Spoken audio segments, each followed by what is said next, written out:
Hey everyone, it's Danielle Taylor with Keller Williams Realty here on the beautiful Outer Banks of North Carolina.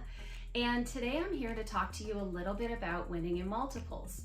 So our inventory situation on the Outer Banks is very tight. We have very few homes for sale, and I know that's the case across the country. So I thought I would talk to you a bit about how I help my buyer clients have a successful experience if they find themselves in a multiple offer situation. So here's my top 5. So the first thing is put your best foot forward.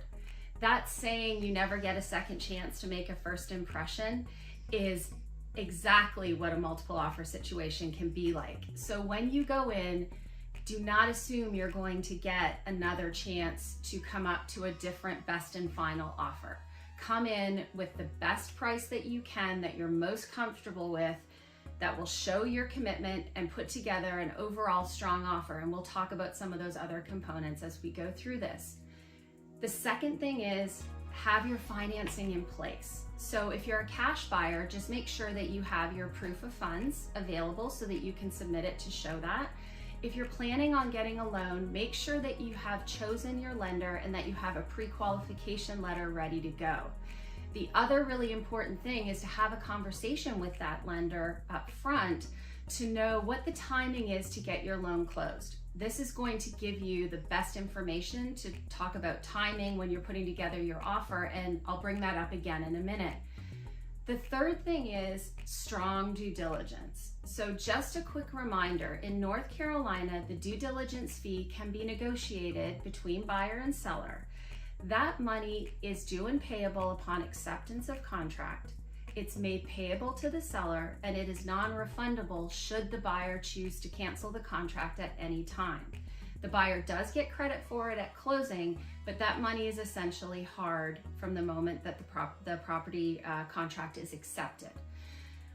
This fee can really show your commitment to the property, and being confident with how much money you can put in there is 2 things. 1, what's your comfort level on money that you're willing to risk if by some reason you decide not to purchase that property?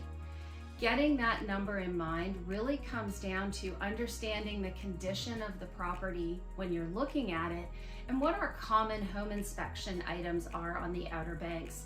Then we can look at what the relative approximate costs are to fix those things, and when you make your offer, you can take all of that into consideration.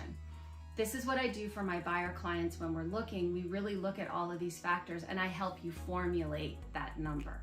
So strong due diligence can really be positive for the seller and be really appealing.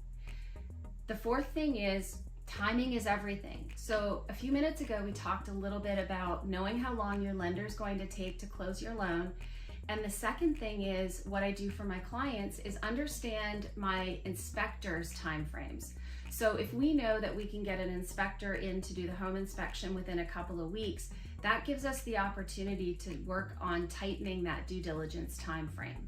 And due diligence, short due diligence, is very, very positive for sellers. So remember, timing is everything. The last part of that actually is your financing. So knowing that you have your financing in place and how long it's going to take to close your loan if you're getting a loan will help us decide that time frame. The fifth thing is know your why. So there's a reason that you're purchasing your Outer Banks property. Maybe you're moving here full time and it's really exciting for you and you know exactly where you want to be. Maybe you're buying a second home or a vacation property so your family can use it and create more memories.